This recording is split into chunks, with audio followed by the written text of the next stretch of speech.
Hello students, welcome back. स्वागत है आपको आपके चैनल कैरी प्लस में। हम लोग एक्सरसाइज 7.1 पे डिस्कस कर रहे थे। 4 सवाल डिस्कस हो चुके थे। चलिए 5 सवाल से आगे सेशन को कंटिन्यू करते हैं। चलिए 5वां क्वेश्चन पढ़ते हैं। क्या है 5वां क्वेश्चन? है कि किसी कक्षा में 4 मित्र ABCD बैठे हैं। देखो ये कैसी क्लास है, उसमें ABCD 4 मित्र बैठे हैं। अब बैठे हैं और चंपा और चमेली कक्षा के अंदर जाती हैं। 2 लड़कियां चंपा और चमेली कक्षा के अंदर जाती हैं और कुछ मिनट तक देखने के बाद चंपा चमेली से पूछती है कि क्या तुम नहीं सोचती कि ABCD एक वर्ग है? चमेली इससे सहमत नहीं है। जो चंपा ने बात कही ये ABCD एक वर्ग नहीं है, चमेली इस बात से सहमत नहीं है। दूरी सूत्र का प्रयोग करके बताइए इनमें से कौन सही है, कि चंपा सही है कि चमेली सही है। तो आप देखो ABCD उन्होंने कहा ये वर्ग है, किसने कहा? चंपा ने। ये और चमेली कह रही है, चमेली क्या बोल रही, वो इस बात से क्या नहीं है, वो इस बात को मानने को तैयार नहीं है। अब ये देखना है कि कोई बात जो कह रहा है वो चंपा सही कह रही है कि चमेली सही कह रही है। ये ABCD को दिखाना है। तो देखें, अब अगर ये वर्ग है, हल देखो हम निकालें इसका सॉल्यूशन।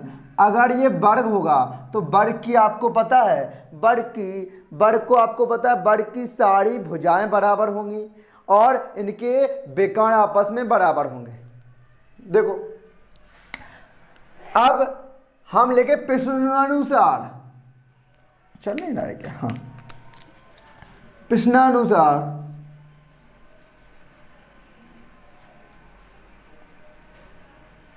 देखो दिए गए बिंदु, कौन कौन बिंदु दिए गए हैं? देखो दिए गए बिंदु A है, बिंदु जो हमारा A है। देखो A है, क्या होगा आपको पता है, ये x अक्ष होता है, ये x अक्ष होता है, ये y अक्ष होता है। अगर समझे तो x बराबर क्या है, x बराबर क्या है 4 और y बराबर भी कितना है, x बराबर 4 और y बराबर भी 4 है।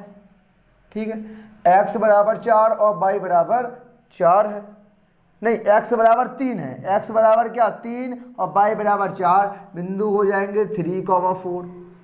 आप तथा b क्या हो जाएंगे, b क्या होंगे, b का देखें, b ये है x की वैल्यू, x बराबर 6 y बराबर 7, b हो गया 6 और 7।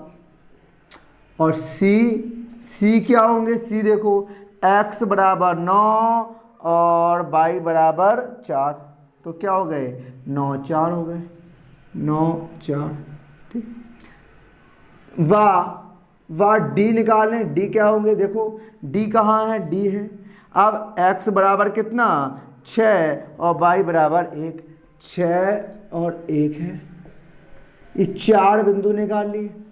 ठीक है, 6 और 1 हो गए। तो देखें अब बताओ, हम ये देखना है, कहा गया कि दूरी सूत्र का प्रयोग करके बताओ ये क्या सही, कौन सही है कौन गलत है, ये बताया, ये कहा गया।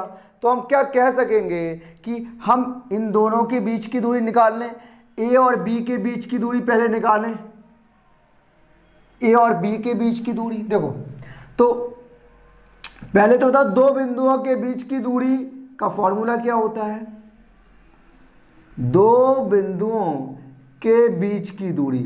हमने इंट्रोडक्शन में अच्छे से आपके सारे फॉर्मूले क्लियर कराए हैं। जो स्टूडेंट्स ने इंट्रोडक्शन का वीडियो नहीं देखा है वो जाए, हमारी प्ले लिस्ट में लिंक डली हुई है, उससे पहले जरूर देखें। क्या होता है D बराबर क्या बताया था हमने, क्या x2 माइनस x1 का square plus y2 minus y1 का स्क्वायर। हम सीधा करेंगे, देखो A और B के बीच की दूरी कैसे निकालेंगे। देखो सबसे अच्छा तरीका हम बताएं, ये होगा, देखो क्या होता है, पहला x1 y1 x2 y2। आप कुछ ही आपको याद नहीं आ रहा, वैसे करो, इस 6 में इस 3 को सब्ट्रैक्ट कर दो, रूट लगाओ 6 माइनस 3 का स्क्वायर प्लस 7 माइनस 4 का स्क्वायर। ये ए बी के बीच की दूरी आ गई आपकी, किसकी, ए बी की बीच की दूरी आ गई। अब क्या होगा, 6 में 3 जाएगा 3, प्लस 7 में 4 जाएगा 3, 3 और 3 का स्क्वायर कैसे निकालेंगे, आप कहेंगे 3 का स्क्वायर होता है 9 प्लस 3 का स्क्वायर 9, 9 और 9 क्या होता है, 9 होता है 18, 18। और 18 को हम क्या लिख सकते हैं, 18 को हमें पता है 3√2 लिख सकते हैं। इसके फैक्टर क्या होंगे, 3√2। देखो कैसे होगा, 9 इंटू 2 लिखेंगे, 9 बाहर आ जाएगा, 9 का वर्गमूल 3 हो जाएगा, 3 इंटू 2 लिख पाएंगे।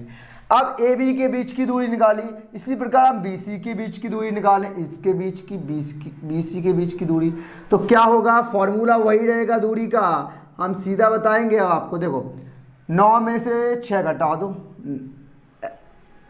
इसका स्क्वायर कर दो, 4 में से 7 घटाओ तो स्क्वायर कर दो। यही तो है ना फॉर्मूला कि x2 minus x1 by 2 minus y1।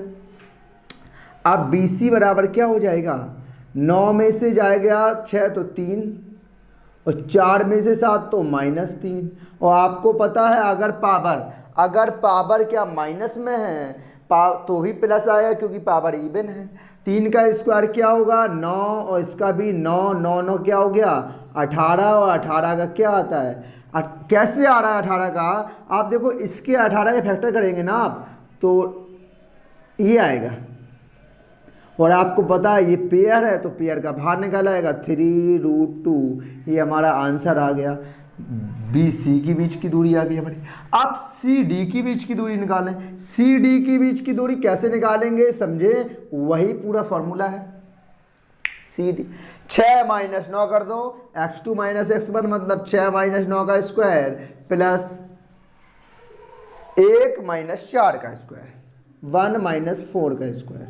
अब देखो यहाँ दिख रहा है आपको कि हम क्या करना चाहिए, हमें यहाँ -3 बचेगा, यहाँ भी -3 बचेगा, लेकिन -3 और -3 क्या हो जाएंगे, क्योंकि ये प्लस इसलिए निकलेगा पावर इवन है ना।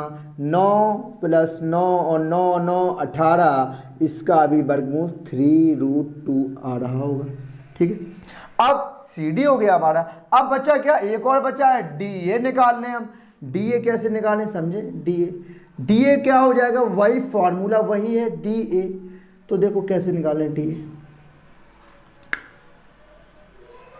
हमने कहा डी ए निकाला, कोई भी कर दो आप, 6 माइनस 3 कर दो, 6 माइनस 3 का स्क्वायर प्लस 1 माइनस 4 का स्क्वायर। ठीक है, अब हमें ये बताइए अब क्या हो जाएगा, ये बराबर हो जाएगा 6 में जाएगा -3 का स्क्वायर और -3 का स्क्वायर। अब माइनस का है तो क्या निकलेगा, +9 हो जाएगा, ये भी 9 हो जाएगा, और 9 9 18, ये भी 3√2 हो गया। अब ये बताओ वर्ग की क्या, इसकी क्या आ गई, चारों भुजाएं आ गई। मेरी बात समझिएगा, ये देखें आप, चारों के बीच की दूरी बराबर आ गई, A B B C C D D A. क्या ये अब आपका क्या ये समांतर चतुर्भुज, ये बताओ ये क्या अब वर्ग हो सकता है, क्या हम कह सकते हैं, आप कहेंगे कह तो सकते हैं कि चारों भुजाएं बराबर आ गई बीच की दूरी। क्या समचतुर्भुज भी तो होता है, समचतुर्भुज में भी तो चारों भुजाएं बराबर होती हैं। अब क्या करना है, फाइंड आउट करने के लिए इनके बीच की दूरी एक कर्ण निकालेंगे, ए सी और वी डी। अगर ये बराबर आ गए, अगर ये बराबर आ गए तो हम कहेंगे ये वर्ग होगा, अगर ये बराबर नहीं आएंगे तो हम कहेंगे, तो और कोई देखेंगे क्या होगा कि समचतुर्भुज हो सकता है। ठीक है, अब हम देखेंगे, अब इनके बीच की दूरी अब कर्ण निकालें, मतलब क्या लें, ए सी निकालें। क्या निकालें, ए सी। अब बताओ ए सी क्या निकालेंगे, दोनों के बीच की दूरी, ए सी वही फॉर्मूला तो वही है, ए और सी। देखो ए का है ये है, मतलब 3 और 9, तो 9 में 3 जाएगा और 4 में 4 जाएगा। देखो 9 में 3 जाएगा, 9 माइनस 3 का स्क्वायर और प्लस 4 माइनस 4 का स्क्वायर। 4 में 4 का स्क्वायर गया, ये 0 हो गया, क्या हो गया, 9 में 3 गया 6, क्या बचा 6, 6 का स्क्वायर प्लस 0, अब ये बताइए हमें, ये स्क्वायर है, इससे कैंसिल हो जाएगा, तो क्या आ गया, AC के बीच की दूरी आपकी 6 आ गई। अब हम BD की वैल्यू निकालेंगे, BD हमें पूरा आंसर डिसाइड कर देगा। ये क्या होगा, BD के बीच की दूरी निकालें। देखें BD, अब बताएं B और D, B क्या है, ये है, और D क्या है, ये 6 में से 6 जाएगा तो क्या आएगा, 6 में से अगर हमारा 6 जा रहा होगा तो क्या आएगा, समझे, 6 माइनस 6 ये 0 हो जाएगा, और प्लस 1 में से 7 जाएगा, क्योंकि हमने कहा x2 minus x1 y2 minus y1, 1 minus 7 तो क्या आ रहा होगा, ये तो आपका 0 हो जाएगा। 0 प्लस, आपको पता है अगर माइनस है, -6 है तो भी ये प्लस ही रहेगा, क्या रहेगा, प्लस रहेगा, और इस स्क्वायर से ये वर्गमूल कैंसिल होगा, a बराबर भी 6 आ गया। अब देखो दोनों विकर्ण क्या आ गए, बराबर आ गए, और हमने कहा था अगर जिसकी चारों भुजाएं बराबर आ जाएंगी और इनके विकर्णों के मान बराबर आ जाएंगे तो हम कह सकेंगे कि क्या ये एक वर्ग होगा। अगर इनके विकर्ण बराबर नहीं आते सपोज, तो हम कहते हैं समचतुर्भुज होगा। तो अब हम लिखेंगे क्या, ये आ गया, हमने कहा चूंकि भुजाएं, चूंकि यहां लिखेंगे, आप यहां पे समझ लो, चूंकि जो भुजाएं है AB बराबर क्या है, BC बराबर CD बराबर DA, तथा विकर्ण, विकर्ण कौन सा, तथा विकर्ण कौन कौन बन रहा है, हाँ विकर्ण AC और BD, AC और BD बराबर है, अतः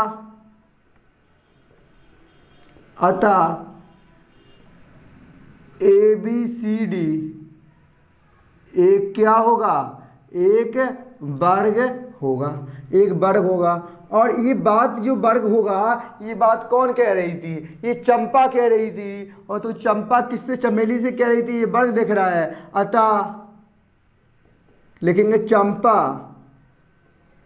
सही कह रही थी। चंपा क्या कह रही थी, ये क्या होगा, एक वर्ग होगा। चमेली मतलब चंपा की जो स्टेटमेंट है वो ट्रू निकला है, ये हमारा हो गया। तो आई होप आपको अच्छे से समझ में आया होगा। सिर्फ क्या है, इस फिगर दिया गया था, ये चारों को हम अगर देखा जाता, अब ये चारों बराबर आ गई तो हम ये तो नहीं कह सकते कि ये वर्ग होगा, क्योंकि समचतुर्भुज में भी तो यही कंडीशन होती है, चारों भुजाएं बराबर होती हैं। लेकिन इनके विकर्ण देखेंगे, इनके विकर्ण बराबर आ गए तो हम कहेंगे ये वर्ग होगा। अगर इनके बराबर विकर्ण नहीं आते तो हमें कहना पड़ता ये समचतुर्भुज होता। जो बात चंपा कह रही होती वो गलत हो जाती, चमेली की बात सही हो जाती। तो आई होप आपने आज को जो सवाल को बहुत अच्छे से समझा होगा। मैंने बहुत ही सरल तरीके में समझाने की कोशिश की है। अगर वीडियो अच्छा लगा हो तो लाइक ज़रूर कीजिएगा। Thank you, thanks for the class.